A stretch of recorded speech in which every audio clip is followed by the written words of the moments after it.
ጠቅላይ ሚኒስትር ዶክተር አብይ አህመድ ከክልልና ከፌደራል የስራ ኃላፊዎች ጋር በመሆን በኦሮሚያ ክልል የተለያዩ ቦታዎች የልማት ስራዎችን ሲጎበኙ መዋላቸውን የተመለከቱ ዘገባዎችን ለእናንተ እያደረስን እንገኛለን። አዎ በተከታይነትም እዚሁ ጉዳይ ላይ ቆይታ እናደርግና ባልደረባችንን ምስክር ስናፍቅ ከነቀምቴ በቀጥታ የስርጭት መስመራችን ላይ እናገኘዋለን። ምስክር እንደምን አምሽታል? በዛሬው ዕለት የነበረው የተለያዩ የልማት ስራዎች ጉብኝት ምን መልክ ነበረው የሚለውን ተጨማሪ መረጃዎች ለተመልካቾቻችን አድርሰልን።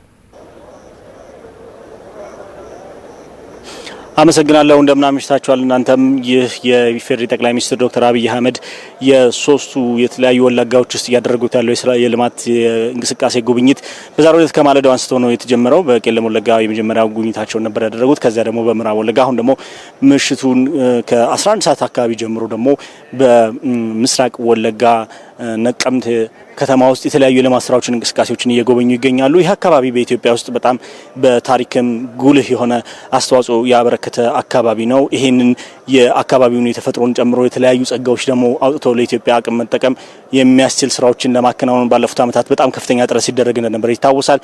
በተለይ አካባቢው በሰላምና ጸጥታ ጉዳይ ላይ የተወሰነ የሰላም እጦት በነበረበት ወቅት አብዛኞች ያነሱት የነበረው የአካባቢውን ጸጋ እንዴት አድርገን ነው ለአካባቢው ህዝብ ለኦሮሚያ ክልል ለኢትዮጵያ መጠቀም የምንችልበት የሚለውን ጉዳይ በጣም ብዙ ሲብሰለሰሉበት የቆዩ ነው። ከዚህ በፊት እንደምናስታውሰው የፌዴራል ጠቅላይ ሚኒስትር ዶክተር አብይ አህመድ ወደዚህ አካባቢዎች መጥተው የህዝብ ውይይቶችን ባደረጉበት ወቅት ይነሱ የነበሩት ጉዳዮች አንደኛው ጉዳይ እሱ ነው።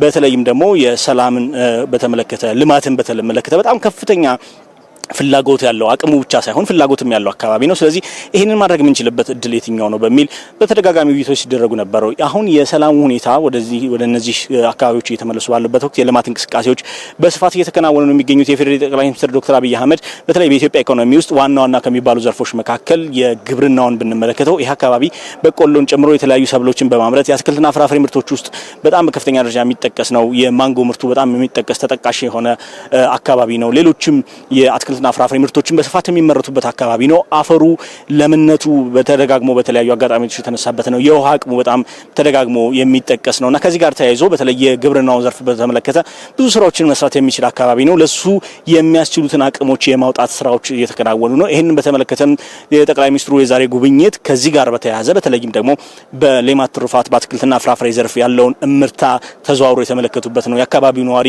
ለኢፌዴሪ ጠቅላይ ሚኒስትር ዶክተር አብይ አህመድ በጣም ደማቅ የሚባል አቀባበል ያደረገበትን ሁኔታ ተመልክተናል። በተጨማሪም እንግዲህ በዚሁ ግብርና ዘርፍ ላይ ስንመለከተው ባለፉት ዓመታት ለግብርናው የተሰጠው ትኩረት አንደኛው በጣም ሰፋፊ ከሚባሉ እርሻዎች ጀምሮ በተለይም ደግሞ የግብርና አቅሙን የበለጠ በዝናብ ላይ ተንጠልጥሎ የቆየውን አካሄድ ለመቀየር ከሚደረጉ ጥረቶች መካከል በጣም ሰፋፊ የሚባሉ የመስኖ ፕሮጀክቶች እንዳሉ ሁሉ በመካከለኛና በአነስተኛ ደረጃ የሚጠቀሱ የመስኖ ፕሮጀክቶች በጣም ወሳኝ መሆናቸውን ተመልክተናል። እነዚህን የመስኖ ፕሮጀክቶች በመጠቀም በዚህ በአካባቢው ያሉ በዞኑ በሶስቱም ዞኖች ውስጥ የሚገኙ አቅሞችን ያሉትን ወረዳዎችንና የአካባቢውን ነዋሪዎች የበለጠ ተጠቃሚ በማድረግ የግብርና ምርትን በጣም በተሻለ መንገድ ለማምረት የሚያስችሉ የመስኖ ፕሮጀክቶች እንዲሰሩ ለማድረግ የተደረገው ጥረት ዛሬ የፌዴራል ጠቅላይ ሚኒስትር ዶክተር አብይ አህመድ በተገኙበት ተመርቋል። ይህ ደግሞ የአካባቢውን ምርት የበለጠ እንዲሰፋ ለማድረግ ትልቅ አስተዋጽኦ ያበረክታል ተብሎ ነው የሚጠበቀው። ይህ አካባቢ ቀደም ሲል እንዳልኩት በጣም በብዙ ጸጋዎች ውስጥ የተሞላ አካባቢ ነው። ሰላምና ጸጥታውን ብቻ ሳይሆን ጸጋውን የሚያስቡት ሁሉ ይሄ አካባቢ ለኢትዮጵያ ለአፍሪካ መትረፍ ይችላል ብለው በድፍረት የሚናገሩለት አካባቢ ነውና ከሱ ጋር በተገናኘ በተለይም የማዕድን ሀብቱም የሚጠቀስ ነው። ወርቅን ጨምሮ የብረትና ሌሎችም ሰፋፊ ማዕድናት የሚገኙበት አካባቢ ከመሆኑ ጋር ተያይዞ ይህንን አካባቢ ወደ ተሻለ ስራ ለማምጣት ብዙ ጥረቶች ሲደረጉ ቆይተዋል። አሁንም ያሉትን አቅሞች የበለጠ ማውጣት ወይም ደግሞ ወደፊት ማምጣት የሚያስችሉ ጥረቶች የተጀመሩበት ዕለት ነበር። የፌዴራል ጠቅላይ ሚኒስትር ዶክተር አብይ አህመድ በአንድ በኩል የድንጋይ ከሰል ፋብሪካ ምረቃ አድርገዋል። በሌላ በኩል ደግሞ የወርቅ ማዕድን ማውጣት ማምረቻ የማውጫ ስፍራን ስራ አስጀመሩበትን አጋጣሚ ተመልክተናል።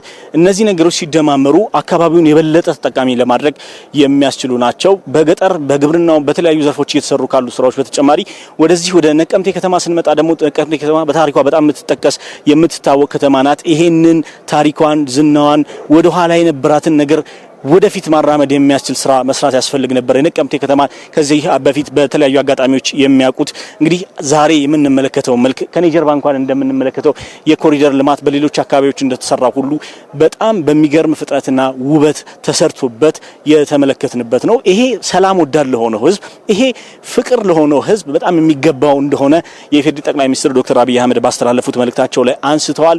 አሁንም ግን ብዙ መስራት ይጠበቅብናል፣ ይሄንን መለወጥ ይጠበቅብናል የሚል ሀሳባቸውን አንስተዋል። በነገራችን ላይ በማዕድን ዘርፍ ላይ የተሰራውን ስራ ስንመለከተው የግልና የመንግስት አጋርነት የታየበት ነው።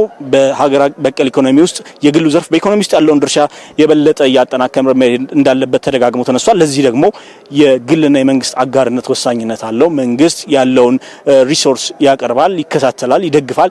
የግሉ ዘርፍ ደግሞ ፋይናንሱን ይዞ በዚህ ዘርፍ በመግባት ሁለቱ በአንድ ላይ የህዝብን ተጠቃሚነት ማረጋገጥ የሚችሉ የተለያዩ ስራዎችን መስራት የሚችሉበትን አጋጣሚ እንዲህ ባሉት ሁኔታዎች ተመልክተናል ማለት ነው። ስለዚህ ይህንን አካባቢ በበለጠ የማሳደግ የመለወጥ ስራው የአንድ ወገን አለመሆኑን ከዚህ በፊት በነበሩ ውይይቶች ተመልክተናል። መንግስት ሰላምን ለማስጠበቅ ሰላምን ለማምጣት የብቻው ጥረት ውጤት አያመጣም፣ ህዝብ ይደግፈኝ ያግዘኝ፣ ሁለታችን ተናበን በምንሰራው ስራ ሰላምን ማምጣት እንችላለን ተብሏል። ያንን የሚያሳዩ የልማት ውጤቶች ሰላም ያለ ልማት ደግሞ ሰላም አብሮ መሄድ እንደማይችሉ ከዚህ በፊት የኢፌዴሪ ጠቅላይ ሚኒስትር ዶክተር አብይ አህመድ በሶፍ ዑመር ወግ ላይ ያነሱት አንድ ጉዳይ አንዳንዶች ሰላም መቅደም አለበት ይላሉ። የለም እኛ ግን ሰላም እስኪመጣ ድረስ እጅግራችንን አጣጥፈን አንቀመጥም፣ ሰላምን የሚያመጣው ልማት ነው፣ ልማትንም የሚያመጣው ሰላም ነው በሚል ሁለቱንም በአንድ ላይ ማስኬድ እንደሚቻል የተመለከትንበትን አጋጣሚ ማንሳታቸውን እናስታውሳለን።